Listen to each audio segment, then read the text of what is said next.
What's up guys, Matty here at mixandmastermysong.com. Today I'm going to show you 3 different techniques to make your beats sound bigger, better, and badder than the next guys.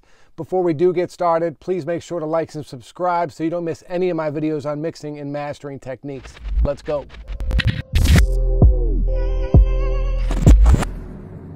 Alright guys, so here we are in Studio One. We're using this beat we use quite a bit in some of my videos, the Big Joints beat from Meekins, produced by Lil Rich.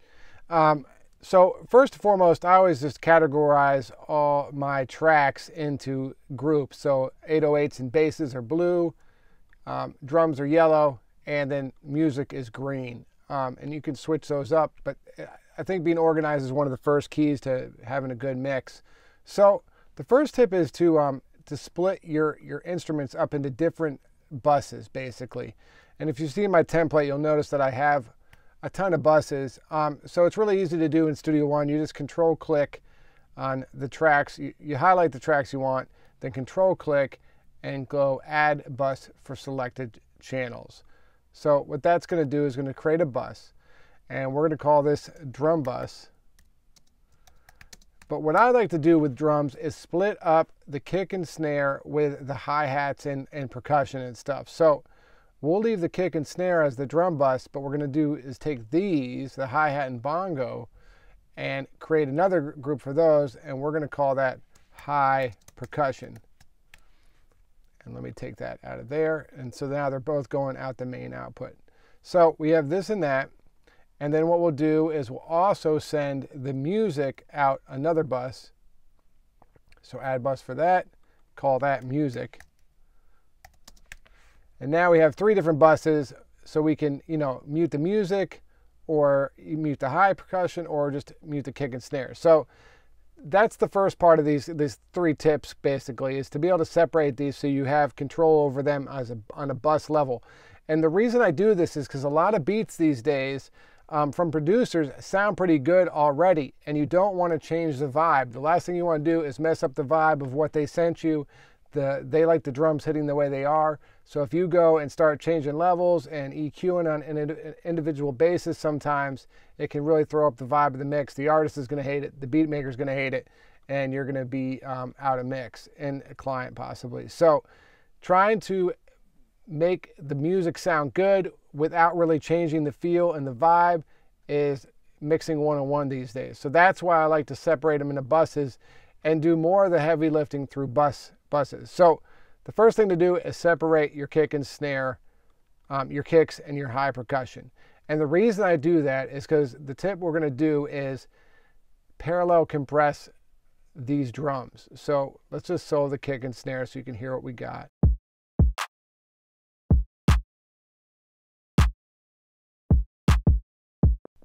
And so they sound pretty good right now, but I want them to punch through the mix a little bit more.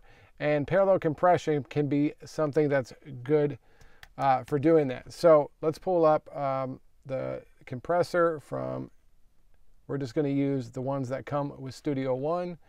And this has a mix knob on it, so we don't have to create a sender or anything. You can just put this right on your drum bus. And we're just going to compress the hell out of these drums. So let's do it.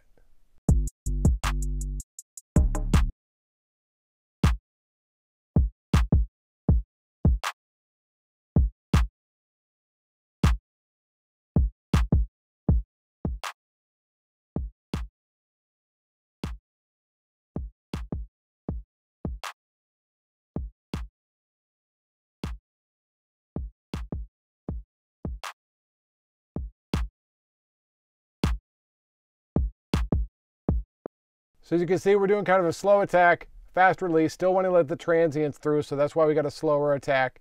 Fast release because the drums, we want to return to 0 pretty fast. 4 to 1-ish ratio, and just taking off like 16 dB. So lots of compression.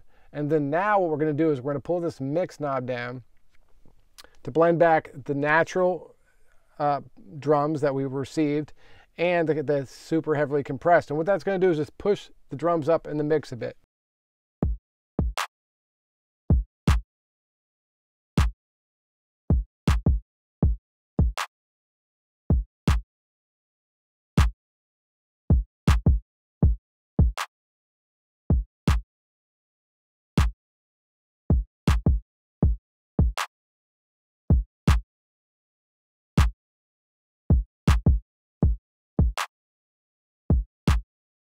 So you notice when the compression's on, they stand up a little bit more. So that's what we're doing with the parallel compression. So that's something you should do always with a kick and snare. At least I do 80% of the time when mixing hip hop, just to get a little more drum to hit your face and be really standing out more. So there's that. And then we also have the percussion. Now, the hi-hat and percussion, sometimes I find if you parallel compress that too, the hi-hats just get really, really loud. So we leave those separate, and then you can blend the level of all of them to taste.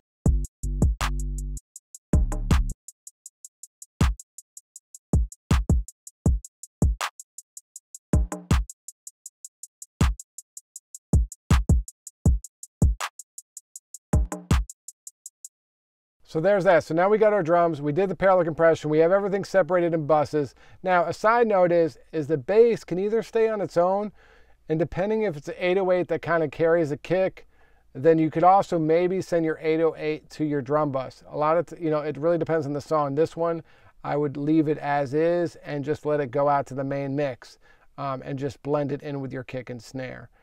So there's mix tip 1 and 2, and number 3 is the music section. Now, keyboards all sound really great now, and there might not be a lot of stuff we need to do with this song. Let's take a listen.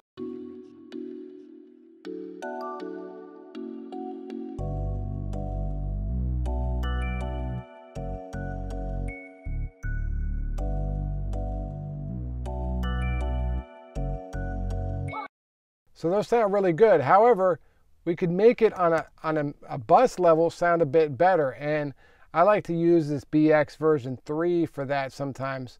And you could use any EQ that has a MS section. And what MS, if you don't know, is mid and side. So you're either EQing the middle or the sides. And what we can do here is go to the sides on the high end, make it a shelf, 6K is fine, and just boost it a couple dB. So if you look here, what we're doing is we're just boosting the side information on the high end to pop out a bit more. And what that will do is help, leave room for our vocals, because our vocals are going to be up the mono in the middle, but make the music stand out a bit more on the sides. So let's take a listen to that and see what that sounds like before and after.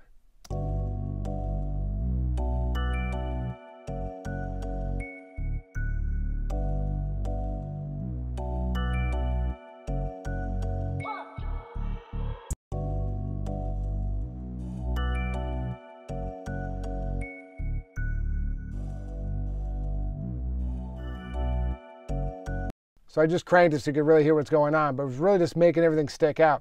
Another thing that you can do too is use this mono maker and just mono out the middle, the low end, because sometimes low end can sound weird when it gets stereo. Not all the time, but sometimes. So that's another trick you can do.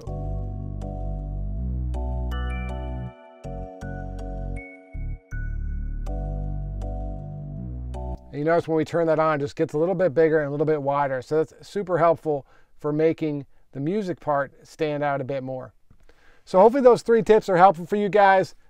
Make sure to split them out into different buses. Use parallel compression on the drums to make them stand out more. And by having the hi-hats and the drums on separate buses, you can really get a nice blend of your drums. And third and lastly, send the music stem out and use mid-side EQ to make the side stand out, but not stick the middle out too much, so you have room for your drums and your vocals, which with a beat is the most important thing. Hope that was helpful for you guys. Make sure to like and subscribe. If you need your songs mixed or mastered, hit me up at mixandmastermysong.com, and you can also check out my presets and courses there as well. See you soon.